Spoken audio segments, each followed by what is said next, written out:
खबर अपने दर्शकों को बता दे कि पीएम मोदी ने पुतिन को रूसी भाषा में गीता गिफ्ट की है। खासतौर पर ये एक महत्वपूर्ण, क्योंकि ये तस्वीरें भी इसकी हम आपको थोड़ी देर में दिखाएंगे कि कैसे प्रधानमंत्री मोदी ने पीएम आवास में रूसी भाषा में लिखी गीता भेंट की है राष्ट्रपति पुतिन को। बड़ी खबर इस समय की है, तस्वीर महत्वपूर्ण है। तोहफों का आदान प्रदान होता है और जब कोई मेहमान आता है तो यह हमारी संस्कृति है, सभ्यता है। तो प्रधानमंत्री नरेंद्र मोदी ने रूसी भाषा में लिखी ये गीता ये पहली बार नहीं है। सईद प्राइम मिनिस्टर मोदी जो है हमेशा सोच समझ के अपने सारे जो तोहफे देते हैं और इससे हमें एक बहुत सारे टेक अवेज आ सकते हैं कि गीता का क्या संदेश है, वो भी हम उस पर भी बात कर सकते हैं। क्या prime minister Modi president Putin को कुछ एक गीता का संदेश देना चाहते हैं इस वक्त पे जबकि वो लड़ रहे हैं, दोनों अपने अपने क्षेत्रों में लड़ रहे हैं, अपने स्ट्रगल्स कर रहे हैं। प्रेसिडेंट पुतिन जो है यूरोप में अभी उनके जंग क्षेत्र में है, मैदान जंग में लड़ रहे हैं। प्राइम मिनिस्टर मोदी जो है अपने खुद के इकोनॉमिक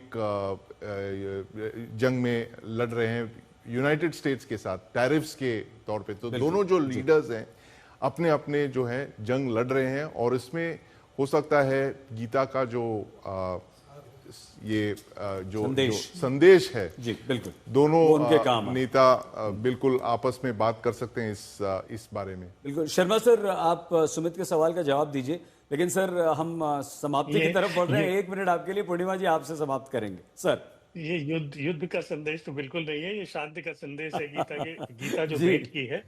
लेकिन हाँ, अगर चीन, मतलब जैसा पहले कहा गया कि चीन, भारत और रूस एक नई धुरी बना सकते हैं विश्व व्यवस्था की, तो निश्चित रूप से अमेरिका को तो इसकी चिंता होगी और यूरोप को भी इससे चिंता होगी।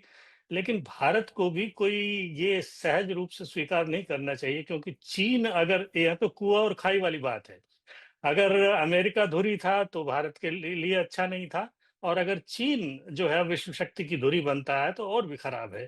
तो अगर बहुध्रुवीय अगर व्यवस्था बनी रहे जी जो है वो अपने अपने हितों के हिसाब से, तो भारत के लिए ज्यादा अच्छा होगा।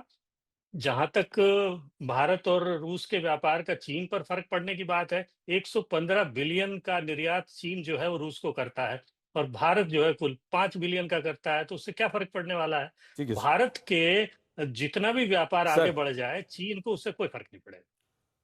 पूर्णिमा जी, अमेरिका को क्या फर्क पड़ेगा? सर, मैं एक एग्जांपल लेना चाहती हूँ। 1991 में USSR fail and NATO expanded. It was not an accidental strategy. Dependency, Europe actually डिसआर्मामेंट के हिसाब से यूएस के ऊपर कंप्लीटली डिपेंडेंस हो गया।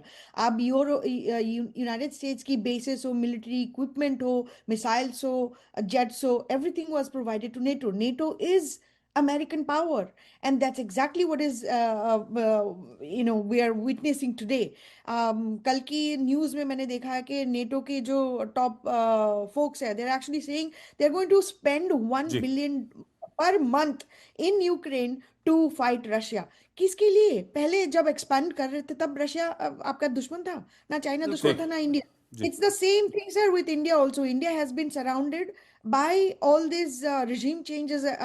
पूर्णिमा जी, देखिए यही बात है कि India is surrounded, India is also, आप कह सकते हैं एपिसेंटर है इस समय, आप कह सकते हैं पूरे दुनिया के अंदर उस जियोपॉलिटिक्स का, जिसमें अमेरिका है, रशिया है, ये सारे बड़े बड़े आप इन्हें सुपर पावर कहते हैं, उनके लिए इस समय भारत ही एक बड़ा एपिसेंटर। आप सभी मेहमानों का बहुत बहुत शुक्रिया।